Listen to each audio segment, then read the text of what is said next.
नहमदु व नुसल्ली अला रसूलिल करीम अम्मा बाद रब्बि इश्रह सदरी वयस्सिर ली अमरी वहलुल उक़दतम मिन लिसानी यफ़क़हू क़ौली। औज़ु बिल्लाहि मिनश शैतानिर रजीम। बिस्मिल्लाहिर रहमानिर रहीम। Rabbi ज़िदनी इल्मा rabbi ज़िदनी इल्मा rabbi ज़िदनी इल्मा। अस्सलामु अलैकुम रहमतुल्लाहि व बरकातुहू। अल्हम्दुलिल्लाह सुम्मा अल्हम्दुलिल्लाह। हम लोग बहुत ही दुनिया के खूबसूरत बहुत ही अच्छे दिनों से गुज़रने को हैं। अल्लाह रब्बुल इज़्ज़त की बहुत ही महबूब हैं शरह ज़िलहिज्जा के ये शुरुआती 10 दिन। इसमें किए गए अमल अल्लाह तबारक व तआला को हर नेक अमल से आइंदा दिनों में किए गए हर एक अमल से ज़्यादा पसंदीदा हैं। तो जिस तरह से अल्लाह ने 4 हुर्मत वाले महीने रखे हैं, तो ज़िलहिज्जा भी हुर्मत वाले महीनों में एक महीना है और इसकी हुर्मत का अंदाज़ा लगाया जा सकता है। इसके नाम में ही आता है ज़िलहज्जा, यानी हज का महीना। और हज का महीना सुभान अल्लाह, सुभान अल्लाह। इस महीने में सारी की सारी नेकियां एक साथ आ जाती हैं। आगे मैं ज़िक्र करूँगी कि किस तरह से, जिस तरह से अल्लाह ताला रमज़ान में किए गए नेकियों को उनका सिला खुद ब खुद बहुत ज़्यादा देता है, बहुत ज़्यादा अजर बहुत ज़्यादा बढ़ जाता है। उसी तरह से अशरे ज़िलहिज्जा के 10 दिनों में, शुरू के 10 दिनों में किए गए नेक अमल का अल्लाह बेइंतहा अजर व सवाब देता है। अल्लाह को बहुत महबूब है ये दिन। रमज़ान की रातों में की गई इबादत और अशरे ज़िलहिज्जा में दिन और रात बहुत ज़्यादा महबूब हैं। इसमें छोटी छोटी नेकियां भी बहुत बड़ी बड़ी अजर व सवाब की बाज़ बन जाती हैं। तो सहाबा कराम ने नबी करीम सल्लल्लाहु अलैहि वसल्लम से एक बार पूछा कि या रसूल अल्लाह, क्या जहाद फ़ी सबीलिल्लाह से भी ज़्यादा बढ़ के अल्लाह को महबूब है इस 10 दिनों में किए गए अमल? तो आप सल्लल्लाहु अलैहि वसल्लम ने इरशाद फरमाया, हाँ, जहाद फ़ी सबीलिल्लाह से भी बढ़ के। बस अगर वो मुजाहिद जो अपना जान व माल सब लेकर अल्लाह की राह में निकला हो और अपना जान भी गंवा दिया हो, माल भी गंवा दिया हो, सिवाय उसके बाकी कोई भी काम, कोई भी महीने में किया गया अमल इन महीनों में किए गए अमल से ज़्यादा महबूब नहीं। अल्लाह रब्बुल इज़्ज़त को ये 10 दिन बहुत ज़्यादा महबूब हैं। तो अगर आप सुन लें और समझ लें कि कहीं पर बड़े नफ़े की बात है और कुछ ऐसा मिल रहा है, तो कितनी तेज़ी से हम सब भागेंगे उस तरफ। तो जब हमको पता हो गया, हमें मालूम है कि इन 10 दिनों में किए गए नेक अमल का अजर व सवाब बहुत ज़्यादा बढ़ जाता है, अल्लाह को राज़ी करना बहुत आसान हो जाता है, तो क्यों ना अपना दिल व जान लगाकर अल्लाह के खुशनुदी हासिल करें, ज़िक्र करें, नमाज़ें पढ़ें। अच्छा, तो इस 10 दिनों में करने के काम कौन कौन से हैं, उनके बारे में भी ज़रा हम बात कर लेते हैं कि क्या क्या करना चाहिए।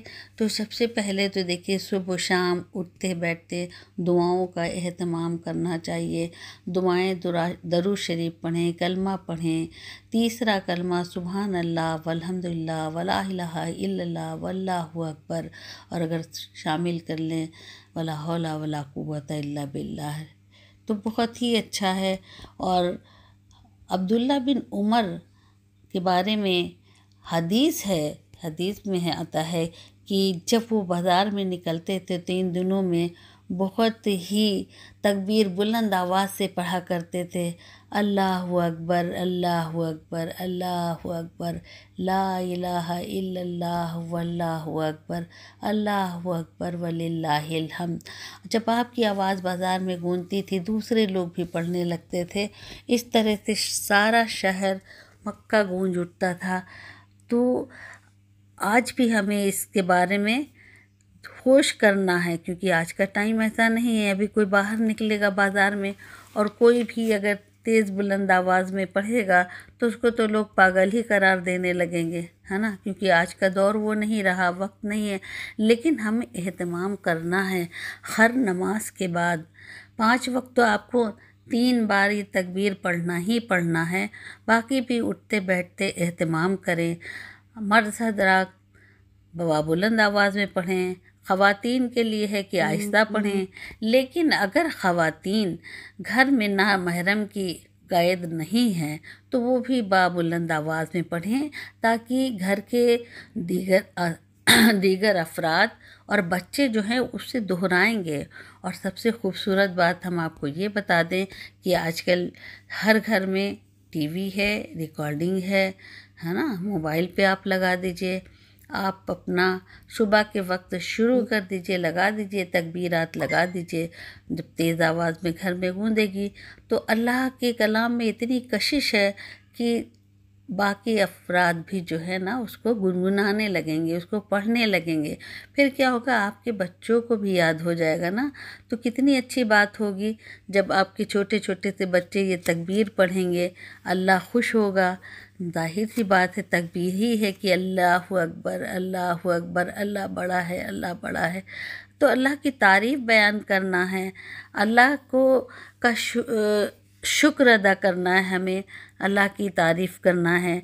दूसरा अहम काम जो यहाँ इस में है, रोज़ा रखना है।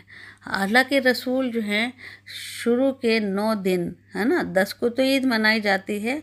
हदीस से साबित है कि अल्लाह के रसूल सल्लल्लाहु अलैहि वसल्लम शुरू के 9 रोज़े बराबर रखा करते थे। और अगर आप 9 नहीं रख सकते हैं तो 9 जिलहिज्जा का रोज़ा बहुत ही अहमियत का हामिल है, इसको आप ज़रूर रखें।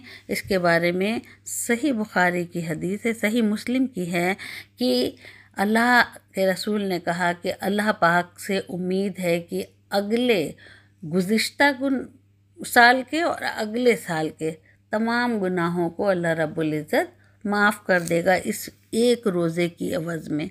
ठीक है, तो कितना ही फ़ायदा है। और इसमें बहुत ही अहम काम जो 10 जिलहिज्जा जिस दिन हम ईद मनाते हैं, कुर्बानी है। अब कुर्बानी सुन्नत इब्राहीमी है, क्योंकि इब्राहीम अलैहिस्सलाम को अल्लाह तबारक व तआला ने उन्होंने दुआ की थी कि हमें नेक और सालेह जो है फ़र्जंद अता करे, तो उन्हें बुढ़ापे में औलाद हज़रत इस्माइल अलैहिस्सलाम से नवाजा। जब ये कुछ खेलने कूदने वाले थोड़े बड़े हुए थे, फिर आपने अपने बेटे से बयान किया कि ए बेटे, मैंने ऐसा ऐसा ख्वाब देखा कि अल्लाह के राह में तुम्हें मैं कुर्बान कर रहा हूँ। तो क्या था, वो नेक और साले थे, अल्लाह की तरफ से था, इतने समझदार थे। उन्होंने कहा कि फिर देर किस बात की है, आप अपने ख्वाब की ताबीर कीजिए, अल्लाह के हुक्म को पूरा कीजिए। तो इस तरह से वो कुर्बानी के लिए अपने बेटे को मना के मैदान में ले गए, और इस उससे कि कहीं मोहब्बत में हमें हिचक ना हो जाए या मैं अपने काम से वो ना हूँ, इसलिए आंखों पे पट्टी बांध दी और अपने बेटे को जानों के नीचे रखा। लेकिन ये अल्लाह की सिर्फ आजमाइश और इम्तहान थी। अल्लाह रब्बुल इज़्ज़त की तरफ से हुक्म आया कि तुमको साबित कदम पाया, तुमने अपना कौल पूरा किया, और उनकी फर्जंद को अलग करके एक दुम्बा उनकी आंख के नीचे आया, जो हलाल हुआ। तो यहाँ से सुन्नत चली है कुर्बानी की, और ऐसे पता चलता है कि हर नबी के टाइम में, हर दौर में रोज़ा भी था, कुर्बानी भी थी, तरीक़ा अलग था। जब हज़रत इब्राहीम अलैहिस्सलाम ने मक्का मुअज़्ज़मा की फिर से नौ तामीर की और फिर वहाँ पर ये सिलसिला शुरू हुआ, तो जाहिर सी बात है उस वक्त भी ये था ना कि वहाँ पर बुत रखे हुए थे। लेकिन आप जो है, अब जबकि उनके बाप भी उसमें शामिल थे, लेकिन आप बचपन से अल्लाह ताला ने उनको पैगम्बरी दी थी, बचपन से उनको था कि बुत शिकनी किया, उन्होंने तोड़ा। और ये जाहिर किया कि जब ये बताना चाहते थे कि जब ये खुद अपनी हिफाजत नहीं कर सकते तो इनको कैसे पूछना, ये कैसे तुम्हारी हिफाजत कैसे करेंगे। वहदानियत को पहचानो, अल्लाह को जानो, अल्लाह एक है, अल्लाह की इबादत करो, उसने ही सब कुछ बनाया है। तो ये आपने पैगाम दिया था शुरू से ही इस चीज़ को। और आपके साथ क्या क्या हुआ आपको पता ही है कि खुद बहुत बड़ी आग जलाई गई और उसमें आपको फेंकने की वो हुआ। तो लेकिन बहुत साबित कदम रहे, यहाँ तक कि जो है अगर चाहते तो फरिश्ते हज़रत जिब्राईल अलैहिस्सलाम ही थे, वो पूरा पलट सकते थे, दबा सकते थे पहाड़ों के बीच से, लेकिन आप साबित कदम रहे। अल्लाह का हुक्म था, अल्लाह ताला ने उनको उस आग को भी गुलजार कर दिया था। तो ये कुर्बानी का सिलसिला सूरह बकरा में हज़रत आदम अलैहिस्सलाम के बेटों की क़िस्सा बयान है, उसमें भी ये पता चलता है कि किस तरह से उनके दोनों बेटों ने कुर्बानी दी थी और एक बेटे की कुर्बानी कबूल हो गई थी और दूसरे की कुर्बानी नहीं कबूल हुई थी। ये किस्सा आपने जाना होगा, सूरह बकरा की आयतों से पता चला है। तो हमें यहाँ पता चलता है कि कुर्बानी जो हमेशा से रही है, लेकिन ये हज़रत इब्राहीम अलैहिस्सलाम की सुन्नत है जो हम लोग अदा करते हैं, हमारा ये तरीक़ा है। तो अब कुर्बानी के अलावा जो लोग कुर्बानी नहीं कर सकते हैं, ये सुन्नत वाजिबा का दर्जा रखती है, ठीक है, फ़र्द नहीं है, लेकिन जो भी साहिब हैसियत हैं उन पे वाजिब है कुर्बानी कराना। अब जिन लोगों ने कुर्बानी नहीं दी या नहीं करा सकते हैं, तो उनके लिए भी है कि कुछ न कुछ सदक़े के तौर पर कुछ न कुछ ज़रूर दें, चाहे अपने रिश्तेदारों को दें, अपने पड़ोसियों को दे दें। रिश्तेदारों से हुस्न सलूक करें, आपके आसपास सर्वेंट क्वार्टर में या आपसे जो भी थोड़ा मतलब है जिनकी आप मदद कर सकते हैं, जो मदद के मुस्तहिक लोग हैं, उनको आप दें। नहीं हैं तो आप अपने कुछ कपड़ों में से ही दे दें, कुछ चीज़ें ही दे दें, जो आप कर सकते हैं आप दीजिए। इससे क्या पता चलता है कि सदका भी एक नेकी है और उस नेकी का भी बहुत अजर मिलने वाला है। क्योंकि ये देखिए, ये बहुत ही अच्छे और बहुत ही बेहतरीन दिन है। अल्लाह ताला ने कुरान में इसकी कसम भी उठाई है। सूरह फजर में देखिए, है ना, वल फजर व लयालिन अश्र। तो यहाँ से यही समझा गया है कि इन 10 दिनों की बात ही कही गई है, ठीक है। अब ये 10 दिन इतने ही ज़्यादा अहम हैं। क्यों अहम हैं? वजह क्या है कि इसमें सारी इबादत एक साथ मिल जाती है ना। नमाज तो पढ़ते ही हैं हम लोग, रोज़ा भी हो जाता है, सदका खैरात भी हो जाता है। और जब ये हज के 10 अयाम होते हैं, 10 दिन जो शुरू के हैं, इसी में 5 दिन हज के भी गुज़रते हैं। तो जो 10 तारीख की कुर्बानी है, ये हाजियों के लिए नहीं, सबके लिए है। और ये जो रोज़े हैं ना, 1 तारीख से लेकर 9 तारीख, वो हाजियों के लिए नहीं है, वो दूसरे सबके लिए हैं, ठीक है। तो हाजी लोग तो अपनी और इबादत करते हैं, उनको बहुत सारी मेहनत वहाँ करनी होती है। और अल्लाह ताला ने यौम अरफा के दिन के बारे में कहा है कि इतनी ज़्यादा जो है गर्दनें उस दिन जहन्नुम से निजात पाती हैं, अल्लाह छुड़ाता है। जैसे जितने जो हैं जानवर के बाल नहीं होते हैं, जिसमें उससे ज़्यादा जो है गुनाह माफ़ कर देता है कुर्बानी की आवाज़ में अल्लाह पाक। तो हम सबको, अगर आप मुस्तहिक मतलब आप हैं इस ये कुर्बानी करा सकते हैं, इस्तात रखते हैं, तो ज़रूर कुर्बानी दीजिए। और कुर्बानी के लिए भी इसमें कुछ काम बताए गए हैं कि जैसे ही आप ज़िलहिज्जा का चाँद हो, उससे पहले आप अपने नाखून तराश लें, अपने बाल कटवा लें। और जब तक आपकी कुर्बानी ना हो जाए, जब तक आप बाल और नाखून को ना तराशें। तो इसमें अल्लाह की वहदानियत को पहचानिए, अल्लाह की तारीफ़ करिए, बड़ाई करिए, हम्द करिए और तकबीरात खूब से खूब पढ़िए, बुलंद आवाज़ में पढ़िए। और 13 तारीख तक आपको पढ़ना है, पहली तारीख से 13 तारीख पढ़ना है। कोशिश करें कि 1 ज़िलहज्जा से 9 ज़िलहज्जा तक के आप अपने रोज़ों का एहतिमाम करें। और अगर आपसे 9 दिन के ना हो सकें तो आप 9 ज़िलहिज्जा का रोज़ा ज़रूर रखें, क्योंकि हदीस से पता चला है, मालूम होता है कि हमारे नबी करीम सल्लल्लाहु अलैहि वसल्लम हज तो एक बार किया था, लेकिन ये 9 दिन के रोज़े बराबर रखते थे।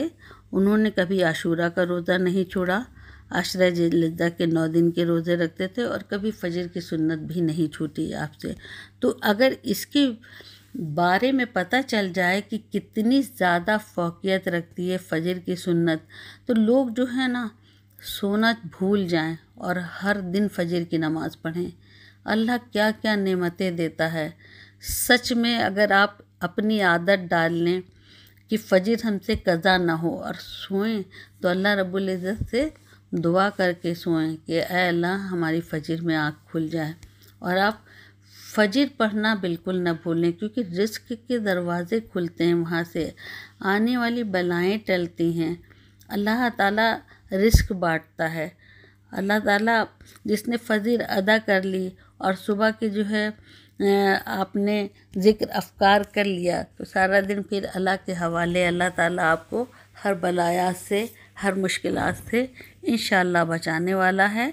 तो अब इतनी अच्छी बातों के साथ साथ एक चीज़ का और ख़याल रखना है कि हम लोग बहुत ही अहम और बहुत ही खूबसूरत, बहुत ही अच्छे दिनों से गुज़र रहे हैं। इसमें कोशिश करें कि किसी भी हराम काम की तरफ रुजू ना हो, उससे बचें, हराम कामों से बचें, गुनाह कबीरा से बचें, और जितनी नेकियां हो सकें बढ़ चढ़ के नेकियां करें।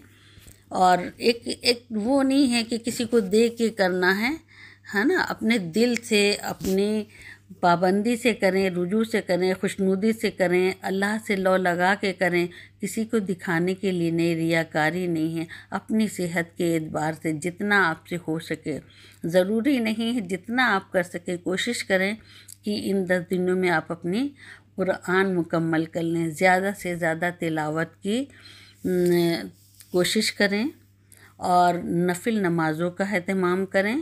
ज़्यादा से ज़्यादा आम दिनों से बढ़ के इन 9 दिनों में आपको कोशिश करना है और इबादत करनी है। अल्लाह ताला से बहुत सारी रहमतें और बरकतें और बहुत सारी जो है ना अपने दामन को भरना है अल्लाह ताला से, और अल्लाह को राज़ी करना है और गुनाहों को माफ़ करवाना है। अल्लाह ताला से अपनी बख्शिश तलब करना है, और अल्लाह ने जो मोमिनों के लिए जन्नत बनाई है उसको मांगना है।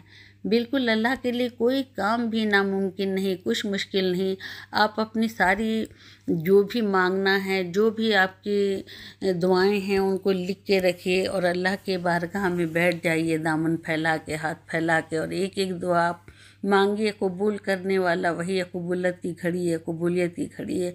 9 दिन बहुत अहम है, मांग लो, जो भी मांगना है मांग लो, कोई भी खाली न रह जाए।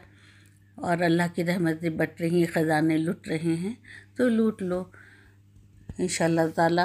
अल्लाह हम सबको तौफीक अता फ़रमाएँ, कहने से ज़्यादा करने की तौफीक अता फ़रमाएँ हमें भी, और आपको सुनने वालों को भी अमल की तौफीक अता फ़रमाएँ